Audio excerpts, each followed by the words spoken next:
It was a bittersweet weekend for Breaking Bad fans. On the one hand, they had the release of El Camino to celebrate, but as many were digging into the film Friday night, the news broke that one of the film's stars, Robert Forster, had tragically passed away at age 78 following a battle with brain cancer. His role as Ed the Vacuum Guy, who moonlights as a quote-unquote disappearer, was only the latest in a long run of iconic roles that go back over 50 years. Robert Forster began his career with a showy part in director John Huston's controversial Reflections in a Golden Eye, where he played a young military private being lusted over by a deeply closeted officer played by Marlon Brando, whose dalliance with his wife, played by the iconic Elizabeth Taylor, has deadly consequences. The film was a notorious flop, but people noticed Forster, who broke out 2 years later as the star of the counterculture classic Medium Cool, where he played a cynical cameraman who found himself filming the chaos of the 1968 Democratic National Convention. Shot semi-documentary style at the actual convention, it was the only feature directorial credit for cinematographer Haskell Wexler,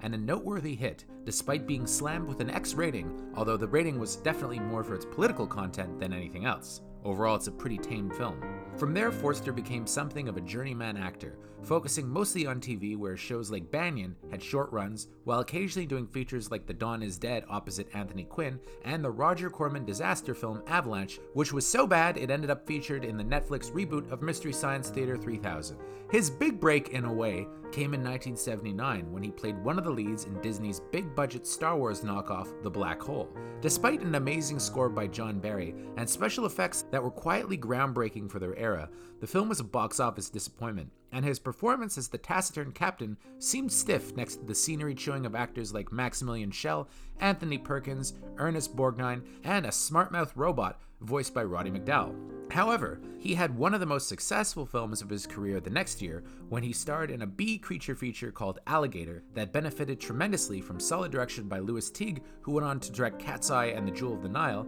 and a witty script by indie auteur John Sayles, who at the time was still just a writer for hire. Forster himself is perfectly cast as a cynical cop, and he mercilessly pokes fun at himself. You see, at the time, Forster was going bald and had gotten some hair plugs, but rather to disguise the surgery, he asked them to throw in a bunch of constant zingers about the fact that he's going bald in the film, something which I think actually humanizes him to a large degree and makes this more than just a generic horror film. Even still, it oddly didn't do Forster any favors, with him now typecast in schlock. He did a few fun exploitation films, one of which was William Lustig's Vigilante, and another of which was Walking the Edge, which are both entertaining movies on their own right, but for the most part, he was stuck playing Z-list bad guys, worst of all, often in brownface, in movies like The Delta Force. He did his able best, but by the mid-90s his career was essentially over, with him forced to choose whatever role he could. Luckily, a director named Quentin Tarantino just so happened to be a big fan of his 70s stuff and wrote the role of Max Cherry, a lovelorn bail bondsman, just for the actor in the film Jackie Brown, who he managed to cast against all odds, even if the role was coveted by every A-lister in town,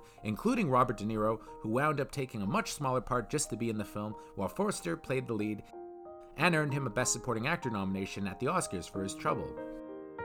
And it's worth saying the film did just the trick for his career, relaunching him, and he soon became a mainstay in films from that point, playing supporting parts in everything from TV's Karen Sisco to Gus Van Sant's remake of Psycho, Me, Myself and Irene, Mulholland Drive, and even Charlie's Angels Full Throttle. Once again, he received raves for his role as the family patriarch in Alexander Payne's The Descendants, opposite George Clooney, leading to his part on Breaking Bad, and perhaps one of his best late-era roles, the replacement for Sheriff Truman on David Lynch's continuation of Twin Peaks, which seemed tailor-made for the vet. In the days after his death, Twitter was filled with remembrances from Forster's colleagues, including Bryan Cranston, who actually said he met Forster on the set of Alligator in 1980, and that he was tremendously kind to the young actor, who would have just been in his early 20s at the time. Many also remembered an endearing habit where he'd carry around silver letter openers in the trunk of his car, which he would randomly give out to fans and colleagues as gifts. Through it all, Forster sounded like a class act, and no one could deny the guy left us with one hell of a mark.